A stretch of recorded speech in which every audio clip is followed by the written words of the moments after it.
প্রণাম জানাই জগজ্জননী শ্রী বর্মার শরণে আমার দিদিকে প্রণাম জানাই পরম পূজ্যপাত্র বরদার চরণে আমার কোটি প্রণাম জানাই পূজ্যপাত্র দাদার চরণে আমার কোটি প্রণাম জানাই আচার্যের চরণে আমার কোটি প্রণাম জানাই শ্রী শ্রী অভিজ্ঞান চরণে আমার কোটি প্রণাম জানাই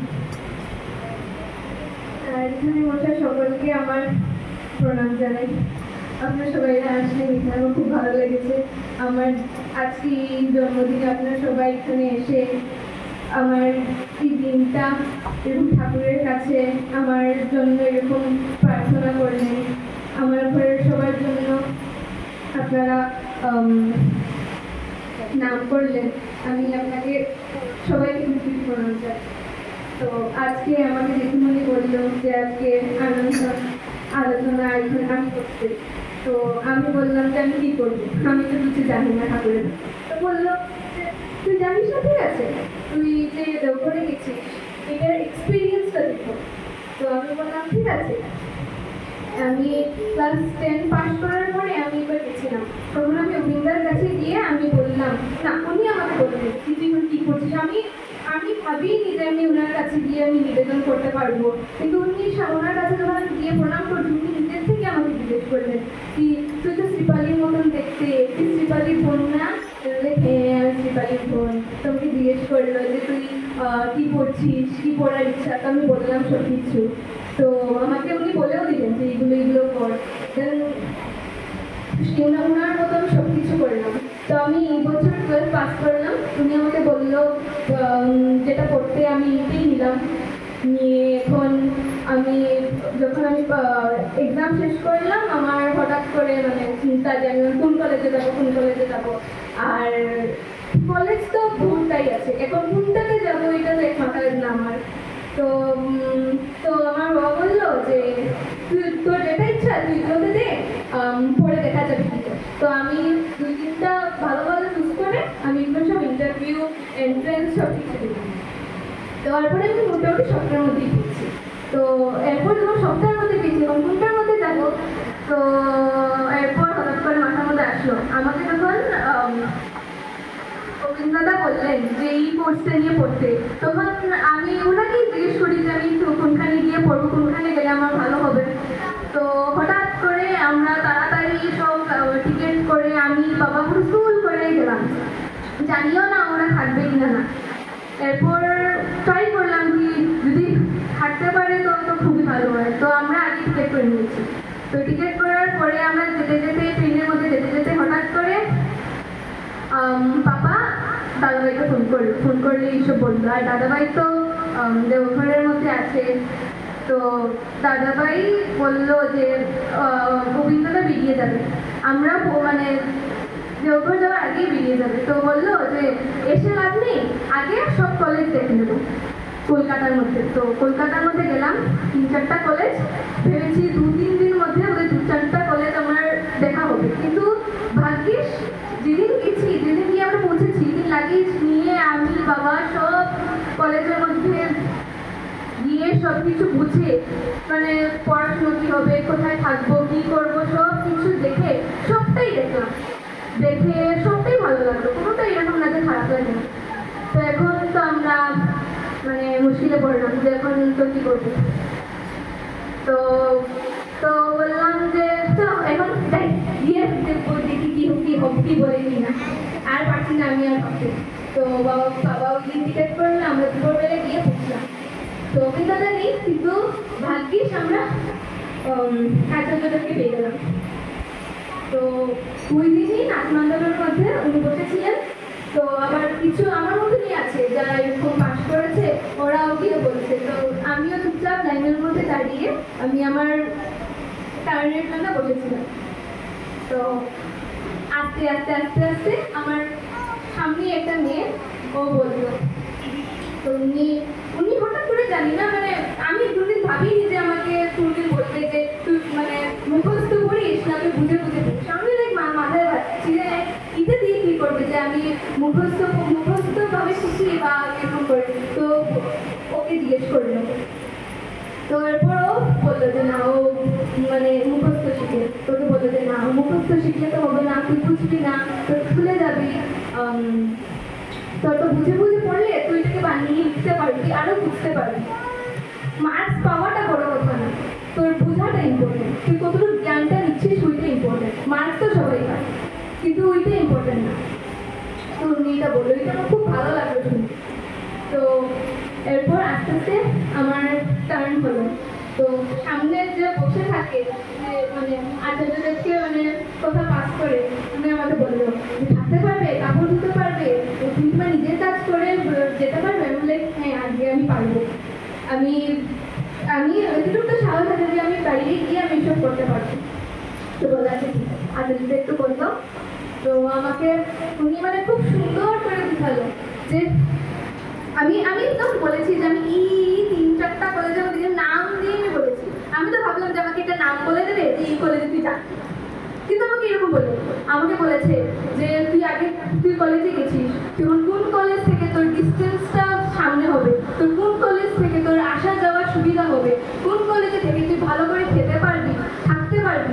কারণ কি পড়াশোনা তো কলেজে শেখাবে না, কলেজে তো সব হুলস্থুল, তো পড়াশোনা নিজেই করতে হবে।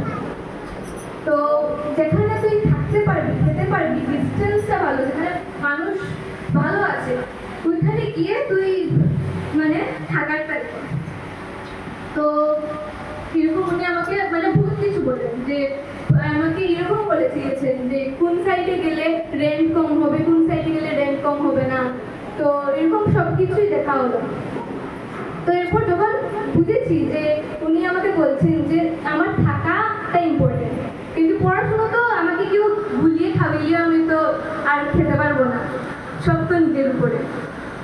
তো আর আমি মামি আর বাবা এরকম শুনে তখন আমরা মানে ডিসাইড করতে পারিনি। আমি তো ভেবেছি নাম বলে দেবে, আমি আচ্ছা নেক্সট দিন গিয়ে আমি এডমিশন নিয়ে দেবো, আর তো নাম বলে এখন কি করবো এইসব বলে দিয়েছে। এখন সব কলেজই ভালো।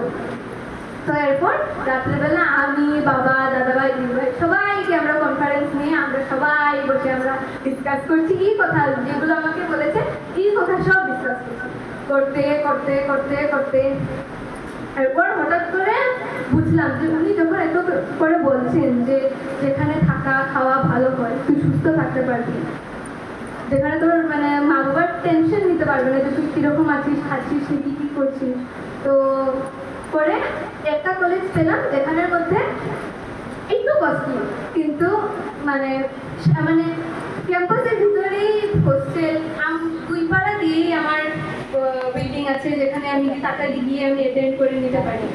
তো এটা একটা মানে খুব ভালো লেগেছে। বাকিও দেখেছি, কিন্তু এগুলো সব মানে দূরে দূরে। তো বললো যে তোকে যখন এতবার বলেছে তোমার তো এখানেই যাবি, সামনেও আছে, ভিতরেও থাকবি, তোর আসা যাওয়ার হঠাৎ করে যাওয়া, এরপর জামও কলকাতার মধ্যে কিরকম জাম থাকে, তুই যেতেও পারবি না, কি হবে। তো তুই যদি ক্যাম্পাসের ভিতরে থাকিস তখন তুই একদম ফ্রিলি থাকতে পারবি, আর একটা মানে আমাদের ট্রাস্ট থাকতে পারবি যে না তুই ভালো আছিস, ঠিকঠাক আছিস তোদের ডিসিপ্লিনের মধ্যে। তো এরকম করে আমরা তাও মানে একটা মানে ভাবলাম যে কি করবো কি না। তারপর বহুত করে আমরা ফাইনাল করলাম এটা। এরপর পরের দিন আমরা এসে গেলাম, গিয়ে আমরা ভাবতে ভাবতে আসলাম। এরপর আমার রেজাল্ট দিল, এক মাস পরে রেজাল্ট দিল। যেদিনই রেজাল্ট দিয়েছে আমি ভাবিনি আমার এত ভালো রেজাল্ট, মানে আমি যেটা পেয়েছি আমি বহুত স্যাটিসফাইড। কারণ কি আমি যে এক্সামে লিখে এসেছি, আমি তো ভাবিনি, আমি তো ভেবেছি পাস করে নেবো, কিন্তু ভাগ্যিস আমি ভালোই করেছি সবটার মধ্যে। তো এখন যখন আমি ভালো করেছি, তো মা বাবা মানে আমাকে বাইরে পাঠাতেও মানে একটু মানে ওইটা করতে পারবে যে না, ও যখন একটু করেছে পরে গিয়েও ভালো করে আরো করতে পারবে। তো হঠাৎ করে আমরা আবার সবাই রাত্রেবেলা আবার ডিসকাস করতে বসলাম যে কি করবো। তো বললো যে আর এত ভেবে লাভ নেই, কিন্তু যতই ভাববো এতই মানে কথাগুলো পেছাবে, যেটা ভেবেছি এটা নিয়েই যায়। আর প্লাস আমাদের ঠাকুরবাড়ির থেকে ওইখানে বহু স্টুডেন্টসরা আছে যেখানে পড়ে, তো আমার আরো সুবিধাও হয়ে যাবে। যদি আমি মানে বন্ধ পাই তখন আমি চট করে দেওঘরেও যেতে পারবো, আমার তো ওইটাই যে আমি আর আমাকে যখন মানে দাদাভাই অভিন্দাকে বললো তখন মানে প্রথম তখন কি হয়েছে দাদাভাই আমি তো যেতে পারিনি আর তখন অভিন্দাদা মানে তখনই ছিলেন আর আমি তো এখন কিভাবে যাব কিভাবে না আমাদের তো লিটে তো অভিন্দাদা বললো যে সব কিছু দেখে আসতো এটা করে আমরা সব কিছু দেখে আসলাম আবার আমাকে বলেছে যে ওর ফটোটা দেখাতো তো আমার ফটোটাও দেখিয়েছে দেখাবার পরে বলেছে ও হ্যাঁ ওকে তো দেখেছি আমি বহুত কম যাই আমি এখন পর্যন্ত 3 না 4 বার গেছি দেওঘর তাও উনি আমাকে এত মানুষের মধ্যে মানে চিনতে পারছেন আমি তো খুব বেশি সুপাচ্ছি এরপর আমাকে বলেছেন যে ওকে বলবি যে মধ্যে মধ্যে দেওঘর আসবে আর আমি তো শুনে কি খুশি যে আমাকে আমি এতই সৌভাগ্য যে আমাকে উনি বললেন যে আমি দেওঘরে যাব সবাই তো আর এই কথা শুনতে পারে না যে তুই তো দেওঘরে আসবে আমি একমাত্র শুনতে পেরে যে তুমি দেওঘরে আসবে আমাকে যখন দাদাভাই বললো আমি মানে আমার চোখ থেকে জল বেরিয়ে গেছে যে আমাকে বললো কিভাবে মানে আমাকেই কিভাবে বললো আমি তো খুশিতে আত্মহারা তা ডিসাইড করলাম যে এখানেই থাকি তো মধ্যে মধ্যে আমি যখনই সময় পাবো আর এখান থেকে কলকাতা থেকে তো দেওঘর তো বেশি সময় নেই একটু 5 ঘন্টার রাস্তা যেদিন যাও ওই দিনই ফিরতে পারবে তো আমি যদি একদিনেরও বন্ধ পাই তখন আমি দেওঘর যেতে পারবো আর দিদিভাই দাদাভাই তো আছি না বলবো ওদেরকে আমাকে রুম বুক করে দিয়ে দেবে আর কি আছে দেওঘর কত সুন্দর জায়গা যেখানে খুশি ঘুরতে পারবো ঠাকুর বাড়ির ভিতরে কত সুন্দর সুন্দর জায়গা আছে বসতে পারবো আর মানুষদেরকে মানে এক্সপিরিয়েন্স করতে পারবো যেটা আমি মানে খুব মানে কম করি এটা আমি আরো বেশি করে করতে পারবো তো এগুলো শুনে আমরা ডিসাইড করলাম এডমিশন নিলাম আর এখন তো আমি আগস্টে যাওয়ার পরে আমি সব কিছু বুঝে আবার যদি পারি তো আবার গিয়ে আমি ঠাকুর মানে দেওঘরে গিয়ে প্রণাম করে মানে বলে আসবো তো ওইটাই আমার স্টোরি আমি আর বেশি কিছু জানি না আর এখানে আমি শেষ করলাম যাই করে